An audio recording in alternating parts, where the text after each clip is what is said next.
Okay, folks, it's your buddy Mike Messier. Star Wars Episode 1, The Phantom Menace. Did I say that right? Is that how it goes? Does it go Star Wars, The Phantom Menace, Episode 1, re-release, 20 years, I think, 25? My goodness, where does the time go, as they say? At the time, everyone hated this movie. I'm giving it a second look. And I say thumbs up. Surprisingly, I enjoyed this movie now more so than I did as a youth, as a child. I think that the movie kind of ages well. There are some things that don't. But if you haven't seen it, and if you're a Star Wars fan, even a casual Star Wars fan like myself, I'd say go see it. Give it another shot. Jar Jar Binks was, at the time, very disregarded, very hated. I didn't like him. A lot of people didn't like him. Still don't like him. But his involvement seems a little bit less offensive now in some regard, and perhaps more offensive in some regard. And I'll get to that hot topic right now. Some of these voices for some of these characters, the traders, like the guys at the beginning that are trading things and taxing people and all these embargoes and horse shit, they do seem to be... I don't know, just like based on different, what we think of as far as ethnic accents, Middle Eastern perhaps. You know, Jar Jar obviously feels like some type of Caribbean accent that's been stuck into this subservient Jar Jar Binks character, who would really just become subservient because, you know, one of our main guys there, Liam Neeson, I can't remember his fucking character's name. Liam saves his life. That's an interesting shot, too, because another interesting aspect of this thing is, like, kind of the CGI, where the CGI was at when they made this movie, I believe in 1999, and how far it's come. I mean, still, the movie does look great, but there are scenes, for instance, when Jar Jar does get saved. It's obviously, or it looks obviously, like a combination of CGI and backdrop, green screen type of stuff. There's a shot where, like, Jar Jar is standing there with Liam Neeson in the background. Really just looks like a green screen. Very obvious. There are other times in the film when some of the, you know, technologies, as it were, do stand out as just not holding up very well with time. But, you know, look, go back and watch something like the classic Godzilla movies or the King Kong movies from way back when. I mean, they obviously look like... you know, child's puppet shows by comparison to now. And I would say that the early 2000s, even after this movie were made, a lot of the superhero movies looked like shit for a while. The Incredible Hulk, I think they did two. They being whoever the fuck, the producers. There was one with Edward Norton and one with the other guy. And they both looked kind of half-assed. So what can you do? What else? I mean, that's a big change. I mean, we're used to the 70s movies, the 80s movies, Return of the Jedi, Empire Strikes Back, and of course the original, all had a lot of practical effects, meaning things that were actually there in front of the camera. These, our buddy there, George Lucas, tried to get into other CGI stuff and blah, blah, blah, to use his vision with the tools he had on hand.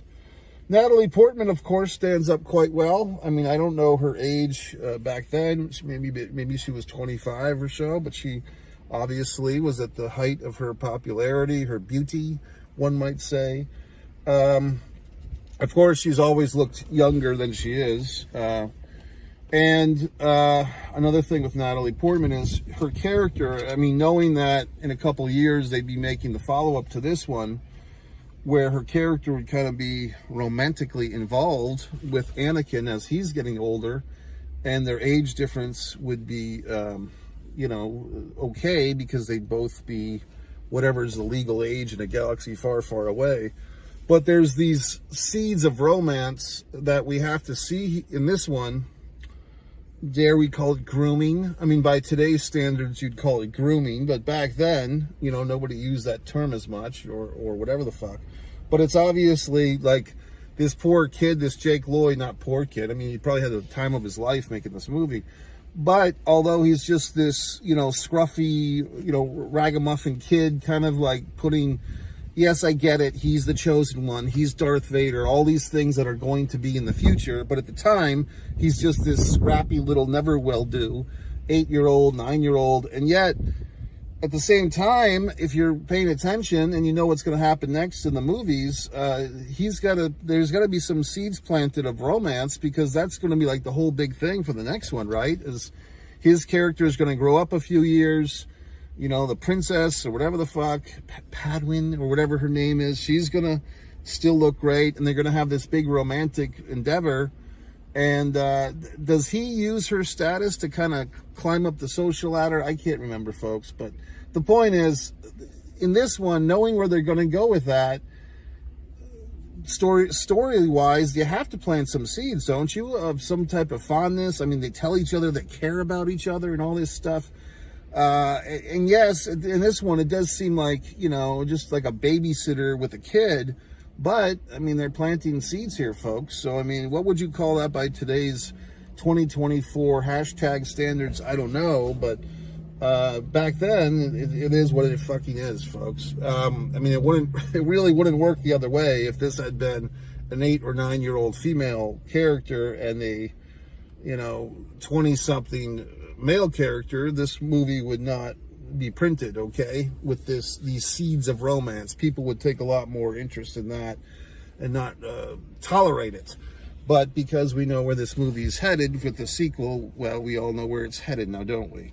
But what else? I mean, you know, I do feel like Liam Neeson, it's nice to see him in a movie where he's not 70, you know what I mean? Because I've been watching a lot of these movies with Liam Neeson in the last few years. And these days, he's always like the 70-year-old grandfather who's saving some kid from getting deported or whatever the fuck he's doing, or he's rescuing some teenager from some fucking group. So it's nice to see him in this movie kind of active and moving around and not being grandfatherly and wise. But I guess he is kind of grandfatherly and wise. But here he's more like 45 or 50 instead of 70. Ian McGregor, it seems like he used to be like the real top dog of everything. Like Ian McGregor. Oh, like he was such a big fucking deal in the 90s. Is it me, or is his star faded a bit? Because I can't remember the last time anyone gave a half a shit about Ian McGregor, or though maybe he's on some Netflix show that I don't watch that you do. But I mean, it used to be like Kenneth Branagh. Ooh, Kenneth Branagh's playing Hamlet again. Kenneth Branagh, Ian McGregor, holy shit. And then, you know, they all just faded into the distance, and then we get fucking Ricky Gervais. So it's like, what the fuck?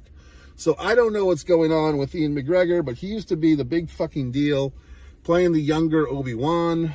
Okay. So what else could I say in this movie? I don't know. I mean, it seems like the whole Jar Jar thing, there wasn't just Jar Jar. He had like a whole group of them, like the Guwas or whatever the fucks. And it just seems like none of his folks were really well liked. I mean, like, we know the story that the Ewoks were originally supposed to be a herd of Chewbacca's, but they couldn't afford a herd of Chewbacca suits, so they squished them down and made them cute and adorable. Hence, the fucking Ewoks were born. And I kind of feel like Lucas was trying to strike that again, but because he'd already done, like, the furry little bear thing, he had to go the other way, and he went to like this elongated lizard type of deal with the fucking eyes coming out of his head. And people just didn't like him. You know, people, and I don't know if it was just the voice, if they had done a different voice for Jar Jar. Would he be more acceptable or likable? I don't know. What else? Here's the thing, and folks, I'm not claiming to be Mr. Star Wars aficionado. I'm a fan. I'm not a fanatic, all right? But, I mean, basically with Pawa, whatever the fuck, the Empress, the Princess, whatever she is, how come, like, I get it. She's basically playing grab ass. Like, she's playing her own, she's playing the handmaiden to herself and putting her handmaiden in her spot as a decoy. But at times, it's hard to say because it's both Natalie Portman, right? And at times when she's like the princess in disguise, it seems like whether it's the makeup or they've done something to elongate her face a little bit, whatever it is, she does look a little bit different. But at the same time, it seems like at times the handmaiden is like making all these executive decisions. Now, has the handmaiden who's posing as the actual, whatever the fuck, princess or queen or whatever, Esmeralda, has she been pre-authorized to make these decisions?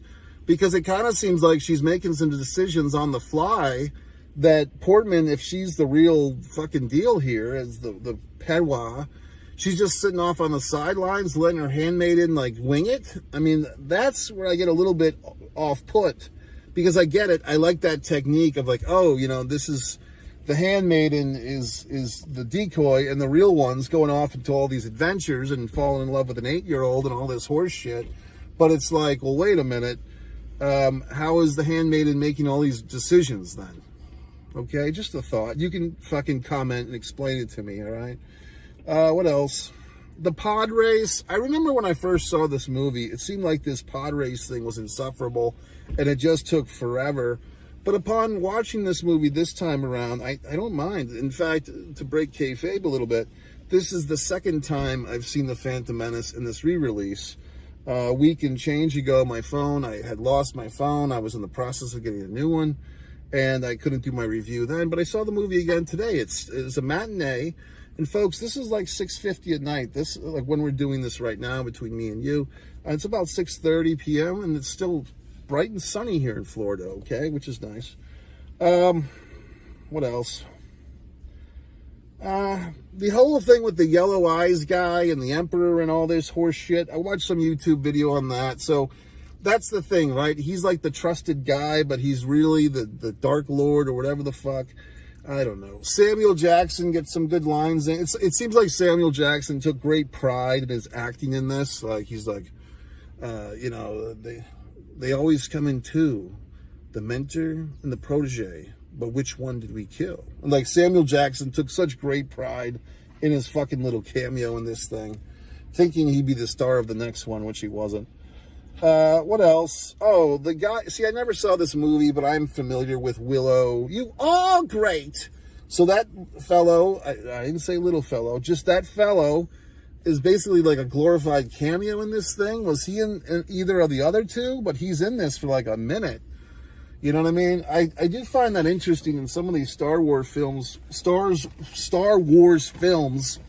Christ, when some of these characters come in for, you know, a cup of coffee, as they say, and then they're gone. Like, you think that they're going to be some big horseshit of a deal, and they're not. And that's kind of what it felt like with him. Okay? So, what else? I don't know. What can I fucking tell you? I like it. Is it perfect? No.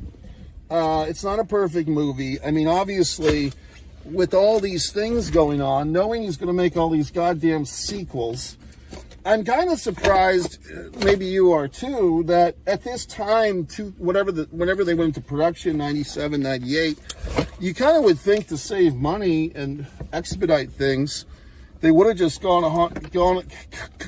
ahead and filmed all three prequels together, right?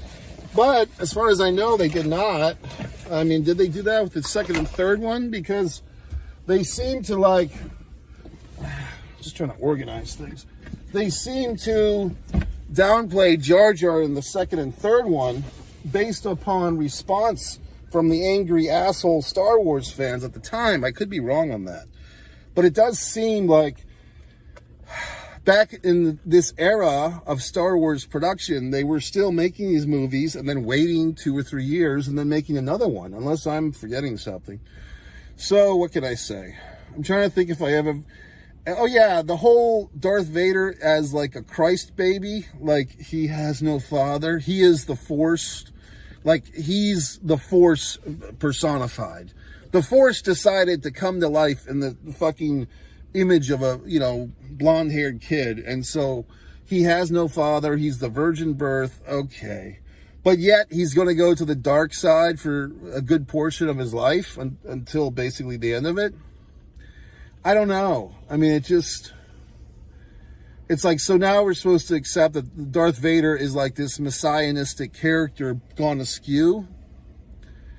You know what I mean? And how come his mother has like this kind of Hungarian accent? Like, it's just like I said, it's all over the fucking place. Like, and here's the thing, folks. I'm a nice white guy, okay? That's my hand in life. But I mean, you can tell that George Lucas, he sees the world through a white guy's eyes in 1999 or whatever the fuck. He was probably 45 or 50 at the time, because like everything different has like an accented voice. Oh, okay. So we need the mother of the virgin child. We'll give her a Hungarian voice. Okay. And we need these intergalactic trade Mongols. Okay. So give them a couple of like, give them an Asian accent, and give fucking Jar Jar a Caribbean accent. Like, it's all through the white guy's evil eyes. You know what I mean? Which is fine. I mean, it is what it is. But once you can kind of accept these flaws in the armor of this thing, it's kind of fun. So what can you do? I mean, it's happy horse shit. You know what I mean? It's sci-fi, whatever the fuck. And at the time, you know, people were so grateful that these movies were being made, and then everyone pissed all over it. And now I'm kind of retracting my piss. Like I'm saying, it's not as bad as I thought. In fact, here I am for the second time in 9 or 10 days seeing this thing. So what can I fucking tell you? Okay. So there you go. George Lucas, you are redeemed. Why don't you go make us some more Star Wars movies? Oh, gee whiz, you can't, because you sold everything to the mouse. So anyway, Mike Messier, I think it's good. I mean, I think some things just age with time. Some things you don't appreciate when you have them initially, and you kind of have to wait 20 fucking years or 25 years to understand things. And you know, some things remain a little bit flawed. Jar Jar, like I said, still a pain in the ass. But overall, it's fine. I mean, I did have one thing with the pod racing horse shit, like, you know, and that's kind of like the big thing halfway through this movie. There's so many, like, they have like tablets, like basically, like, this Star Wars movie was on the cusp of like predicting all this technology we'd have throughout the next 20 years or so, but they're basically watching the fucking thing on tablets. And I'm kind of like, well, where's the cameras that are following this race? But you do see that, like, the color commentator, two-headed guy, has these cameras near him. But are those cameras covering the race that close? And in the pod race, there's these people that are shooting, these sand guys or whatever are shooting at our little buddy there. And it's like, how is that legal? I mean, they're just accepting that this race is fucking corrupt. There's another thing I wanted to say, so I will if I can remember it. What the fuck? Oh yeah, it's just like you took the fucking Home Alone kid and you dropped him in the fucking middle of this Star Wars universe, which I think is kind of like, I think Lucas was thinking, hey, you know, if we have this character that everybody loves, Darth Vader, and we show him as a child and how he got to be where he was, and we just, you know, put Dennis the Menace or the fucking Home Alone kid or Calvin from Calvin and Hobbes. We just throw him in the middle of all this Star Wars shit. Everyone's going to love it. And I think that there was a little bit of like, you know, people didn't love it so much. You know what I mean? But I'm watching this Jake Lloyd kid now, and it seems like he's having a fucking blast, like he's having fun. And I think he's doing about as good a job as any 8 or 9-year-old actor could do, given the circumstance. But also, it's a lot. I mean, it's a lot to expect a child actor to carry a fucking, like, take the mantle of this major fucking franchise. And the fucker that came a few years later, the Hans Christopher or whatever the fuck his name is, didn't he turn into, did he turn into a drug addict or some such thing? What happened to him? But I mean, Natalie survived. I mean, she was okay with it. She did other movies. She didn't get pigeonholed, so what the fuck? But of course, she was a big star before this thing, too. What else? God and fuck. Just, you know, it's fun. But yeah, it's like, oh, there's certain things, like things that I find funny in the movie, like they're not stormtroopers, but there's these other fucking things. Like one of them says something and the other one says, Roger, Roger. Well, as far as I know, Roger, Roger is like an American truck driver thing, right? Isn't that like, you know, CB talk? So it's like a galaxy long ago in a galaxy far, far away, they used American truck driver lingo from the 1970s. You know what I mean? Like, that's the thing with these Star Wars movies. And yes, in my Dune 2 thing, you know, I said the same type of thing, but it's like, these things are supposed to be in this galaxy far, far away where you have walking lizards and walking Chewbacca's and Ewoks and princesses and all this horse shit. But yet they say Roger, Roger, and they say yippee. You know what I mean? So it's like, it's interesting how in some fucking way our modern American bullshit carries over into a galaxy far, far fucking away, where they're saying Roger, Roger, this American truck driving lingo stuff, in this galaxy that doesn't have trucks, you know, in the traditional sense, or it doesn't, well, maybe they fucking do, but they're just like sandmobiles or whatever the fuck. Do you get what I'm saying? It's just interesting how the sci-fi world and basically all movies, they can say it's some other universe, it's other this, but yet they all speak American English. Gee, that's fucking fascinating. How that can turn out.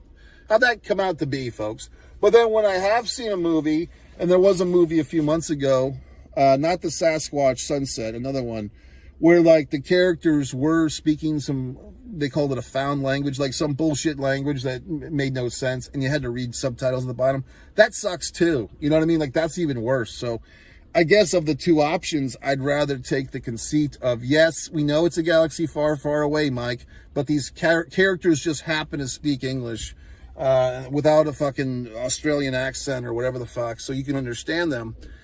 For your enjoyment, and just have to go with it. So, I mean, I do appreciate that, but at the same time, I like to point it out.